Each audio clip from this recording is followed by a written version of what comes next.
I was recording a reaction video yesterday, and I was reacting to the documentary Am I Crazy by Mary Knight, who recovered repressed memories of incestual ritualistic abuse. Which is so horrific. And then she went around and interviewed a bunch of folks from the False Memory Foundation, which was a group of humans who had come together to invalidate recovered repressed memories by creating bodies of scientific research that they could use to invalidate it. And this this psychologist, Elizabeth Loftus, is one of the top experts, with regards to false memory, critique of recovered memory therapies, and I think I referred to this like lost in the mall technique, where she did some research that where she was successfully able to implant memories in children of being lost in a mall, and she used that to support her hypothesis that when humans recover memories of sexual abuse, they are actually implanted by therapists. I mean, there is so much wrong in that line of reasoning. Just because you can implant a memory doesn't mean that you cannot recover a repressed memory. It feels like if is this not logically clear? Like, I'm pretty stunned that someone who is a professor would make this logical mistake. Anyway, so it's really fascinating. Like, this lady, she has provided expert testimony, including for the legal teams of Ghislaine Maxwell, Harvey Weinstein, Ted Bundy, O.J. Simpson, and wrote a book called The Myth of Repressed Memory. And yes, and like when you look at her background, like she has a degree in math and psychology and a PhD in mathematical psychology, which actually absolutely fascinates me, like given my interests.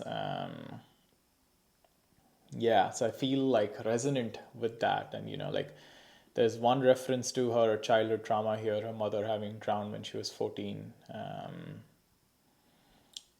An indirect reference to her ancestral trauma, like she's born in a Jewish family. And then, lots of stuff about, the recovered memory, false memory debate, which is a major split in Western psychology about how to address recovered memories of childhood sexual trauma.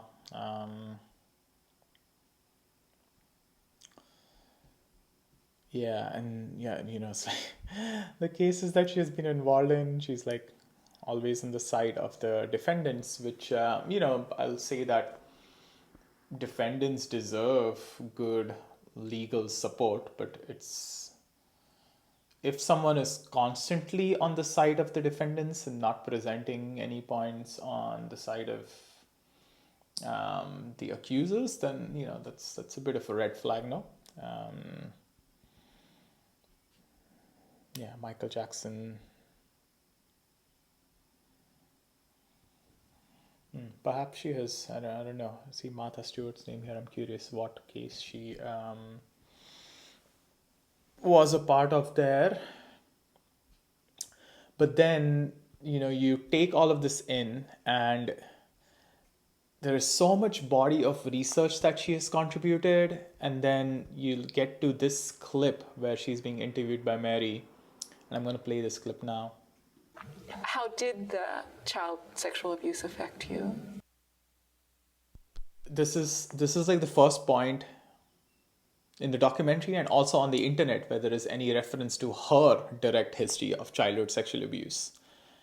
And let's look at her answer here. I don't know. I mean, I don't pin anything on it. You don't. How ridiculous is that answer? Like, to not know how. And we get into the story later on. Apparently her uncle fondled her she thought she was pregnant. I think, and she held that fear for like 7 years because she was fondled when she was 6. And she held that fear for 7 years, and it's pretty jarring to like hold something, like to experience that and then hold that fear for 7 years. And then it is extra telling that when asked about how it affected her, her response is that she doesn't know.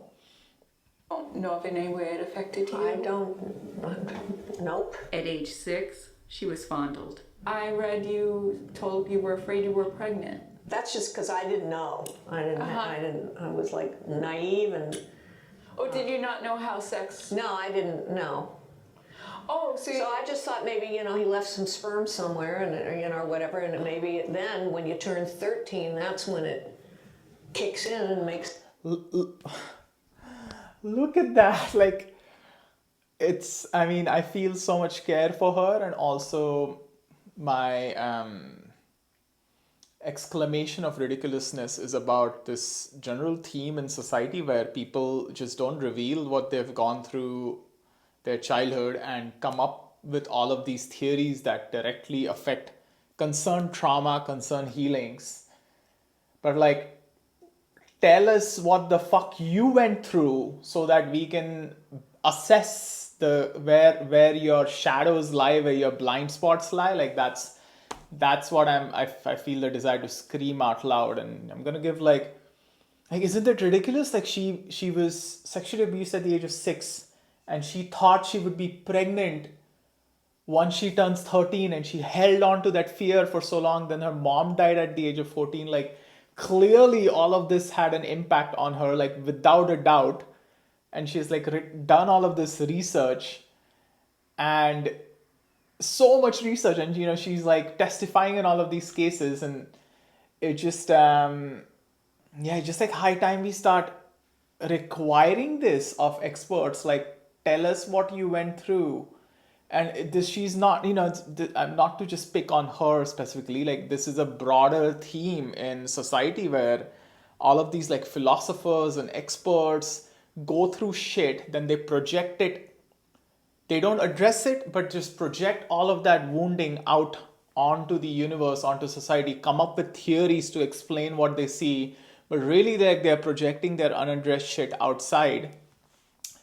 And yeah, it's like I'm just sick of like depressed, weak, broken philosophers. Like, why are we even reading their work? And the other example that often comes to my mind is Alan Watts. And I don't know how many of you know this, but he suffered for a long time from alcoholism. And in his like Death and Legacy, there's like lots of references to alcoholism. There's only one, I suppose. Which is also telling. It's like, I need to read this book maybe. Zen Effects, The Life of Alan Watts. Alan Watts Reconsidered. But it's like, this fucking alcoholic has like published so much content that people, perhaps you are listening to wisdom from an alcoholic who is not revealing his alcoholism. What is it like to take that in to your system? Like, it's like really important to see the life that a human has gone through as you take in their wisdom, because otherwise you're just taking in shit that's gonna fuck you up even more than you're already fucked up.